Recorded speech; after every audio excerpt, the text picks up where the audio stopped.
Assalamualaikum warahmatullahi wabarakatuh. A'udzu billahi minasyaitonir rajim. Bismillahirrahmanirrahim. Kitabul Ahkam.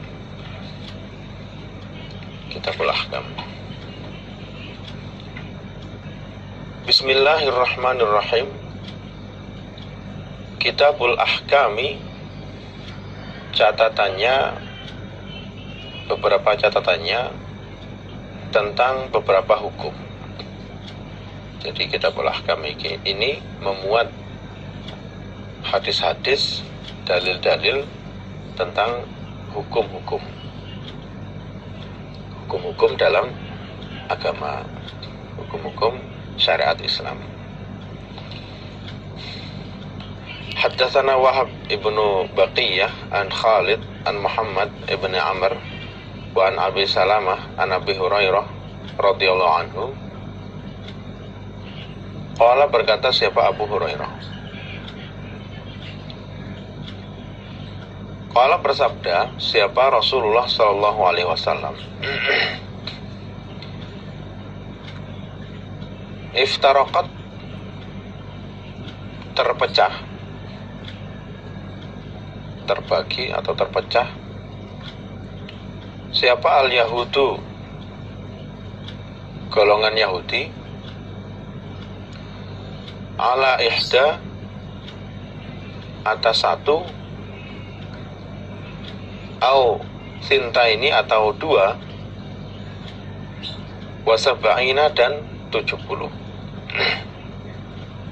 firqatan, pecahannya.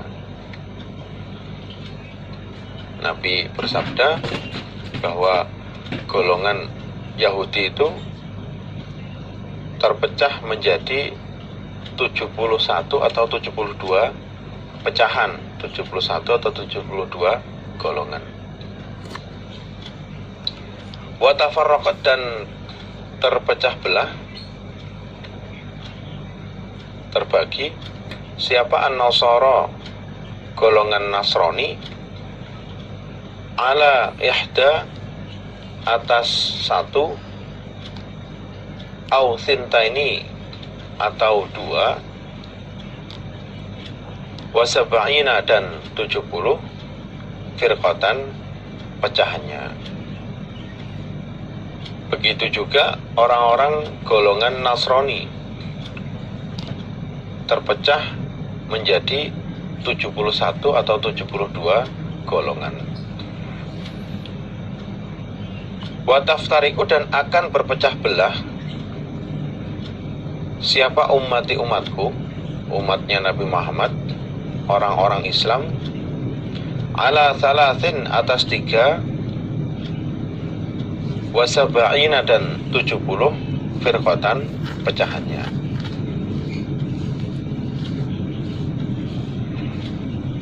Terus kemudian Nabi bersabda juga, dan nanti umat saya juga sama, akan terpecah belah menjadi 73 golongan. Kalau dalam hadis lain itu 73, yang 72 masuk neraka, yang satu masuk ke dalam surga. Itu semua ya orang Islam, sama-sama Islamnya. Yang masuk surga adalah yang sesuai dengan perintahnya Allah Rasul, yang mengikuti apa yang dikerjakan oleh Nabi dan para sahabatnya.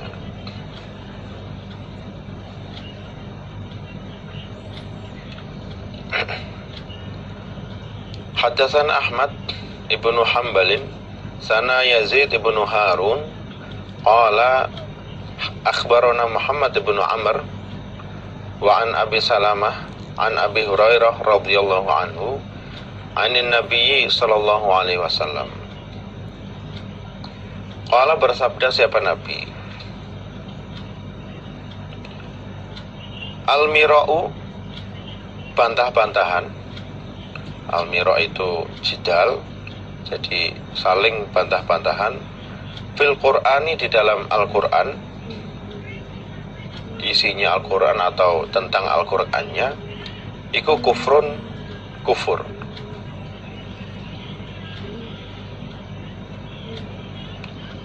Nabi bersabda, bantah-bantahan tentang Al-Qur'an atau isi Al-Qur'an itu adalah kufur. Bantah-bantahan, berselisih yang arahnya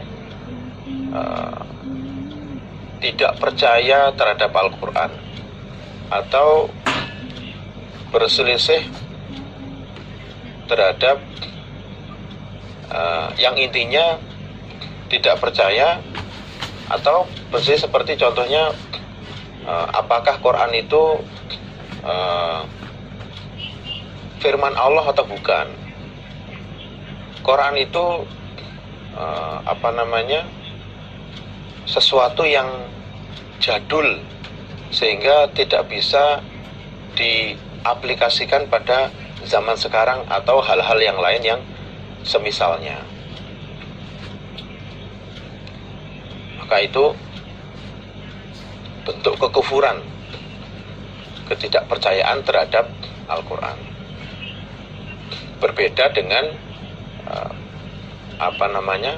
perbedaan pendapat tentang arti atau makna keterangan yang ada dalam Al-Quran, yang masing-masing itu berdasarkan hadis.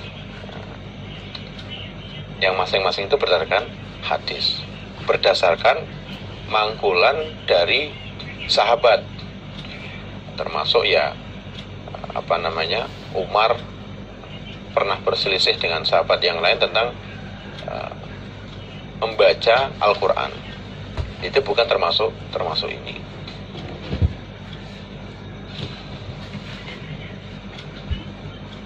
Maka supaya hati-hati dalam kadang-kadang tidak sadar, atau kadang-kadang zaman sekarang itu banyak sekali anak-anak muda yang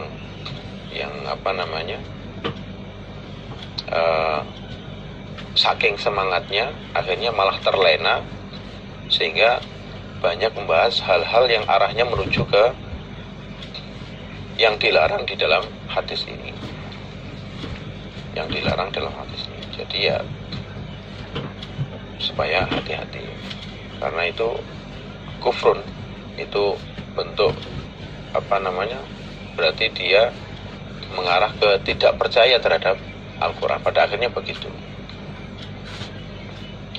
Haddatsana Muhammad ibnu Sabbah Al-Bazzar, sana Ibrahim ibnu Sa'ad wa sana Muhammad ibnu Isa qala sana Abdullah ibnu Ja'far Al-Mukharrami wa Ibrahim ibnu Sa'adin an Sa'ad ibn Ibrahim an Al-Qasim ibn Muhammad an Aisyah radhiyallahu anha qalat, berkata siapa? Aisyah. Qala, bersabda siapa? Rasulullah sallallahu alaihi wasallam. Nabi bersabda, man, barang siapa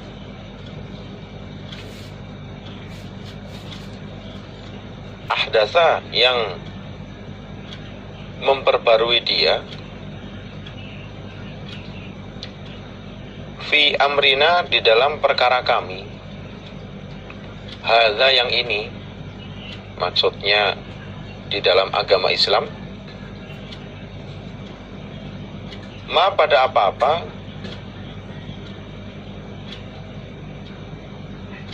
laisa, tidak ada apa ma, fihi, di dalam perkara kami, di dalam agama kami, fahuwa, maka adapun perkara, iku raddun, tertolak, tidak diterima. Dari Ibu Aisyah, Nabi bersabda, barang siapa yang membuat-buat perkara baru di dalam agama Islam yang tidak ada contohnya dari Nabi, maka amalan itu akan ditolak, tidak diterima oleh Allah.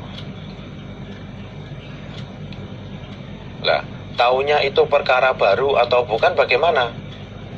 Ya dengan cara banyak mengaji. Banyak mengaji tentang, banyak mengaji langsung hadis-hadis Nabi dalam syariat agama apapun itu, sehingga kita bisa tahu dalam kita menjalani kehidupan di dunia ini, kita bisa tahu, oh ini perkara baru atau dinamakan bid'ah, oh ini bukan, sehingga bisa membedakan sendiri mana yang perkara baru dalam agama, mana yang bukan. Karena apa? Kalau tidak tahu terus kemudian akhirnya mengerjakan itu, tiwas capek, ternyata tidak diterima. Jadi kebalikannya, biasakan diri kita selalu mengikuti apa perintahnya Allah Rasul, mengikuti apa yang menjadi perintahnya Nabi, apapun itu.